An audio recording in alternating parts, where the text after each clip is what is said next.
Chapter 5 Rosie and I by James Harriet. I let my heart fall into careless hands. Little Rosie's voice piped in my ears as I guided my car over a stretch of rutted road. I was on my way to dress a wound on a cow's back, and it was nice to hear the singing. There were 3 gates on the road to this farm, and we came bumping up to the first one now. This was one of my daughter's big moments.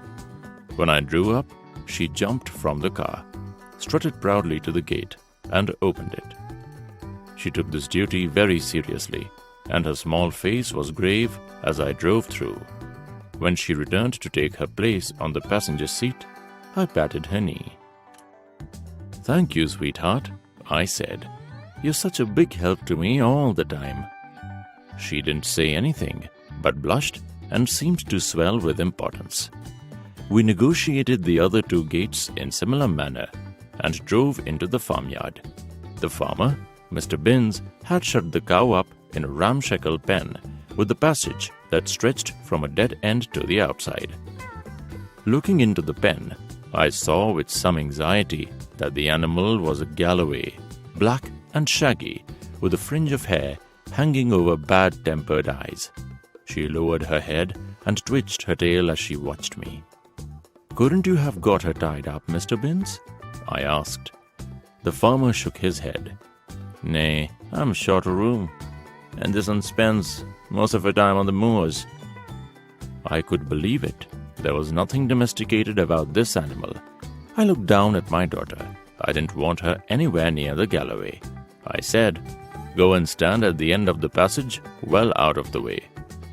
We went into the pen, and the cow danced about and did her best to run up the wall. I was pleasantly surprised when the farmer managed to drop a halter over her head. I looked at him doubtfully. "Can you hold her?" "I think so," Mr. Binns replied, a little breathlessly. "You'll find a place at the end of her back, there." It was a big abscess near the root of the tail. Gently, I passed my fingers over the swelling, and, like a natural reflex, the hind foot lashed out, catching me a glancing blow on the thigh. "How long has she had this?" The farmer dug his heels in and leaned back on the rope. "Oh, about 2 months. It keeps busting and filling up over and over again. What's the cause of it?" "I don't know, Mr. Binns. She must have had a wound there at some time, and it's become infected. There's a lot of dead tissue, which I'll have to clear away before the thing heals." I began my work on the abscess. The cow couldn't feel anything as I snipped and swabbed, but that didn't stop the hind leg from pistoning out every few seconds. Some animals do not tolerate any kind of interference, and this was one of them. I finished at last with a nice wide clean area onto which I trickled hydrogen peroxide. I had a lot of faith in this old remedy when there was a lot of pus. The cow, however, did not seem to enjoy the sensation because she made a sudden leap into the air, tore the rope from the farmer's hands, brushed me to one side, and made for the door. The door was closed, but it was a flimsy thing, and it went straight through it with a crash. As the hairy black monster shot into the passage, I desperately willed her to turn left, but to my horror, she went right and began to thunder down towards the dead end where my little daughter was standing. It was one of the worst moments of my life.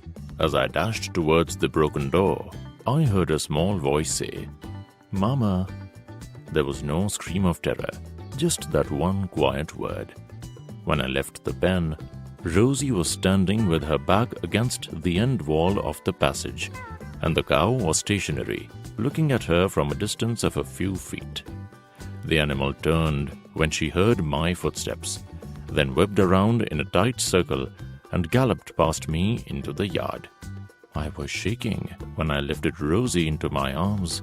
She could easily have been killed, and a jumble of thoughts whirled in my brain.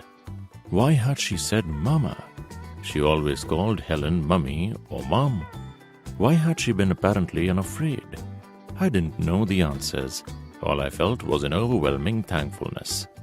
I suppose it was a natural result of my children seeing veterinary practice from early childhood and witnessing my own pleasure in my work that they never thought of being anything else but veterinary surgeons. There was no problem with Jimmy. He was a tough little fellow and well able to stand the hardships of our job. But somehow, I couldn't bear the idea of my daughter being kicked and knocked down and covered with muck. As Rosie entered her teens, I dropped a long series of broad hints and perhaps played unfairly by showing her as many dirty jobs as possible. She finally decided to be a doctor on humans. However, all that was far in the future as I drove home from Mr. Bin's with my 3-year-old daughter by my side. She had started to sing again and was just finishing the first verse of her great favorite, Careless Hands Don't Care When Dreams Slip Through, adapted from The Lord God Made Them All. It is important for parents to spend time with their children and enjoy their company.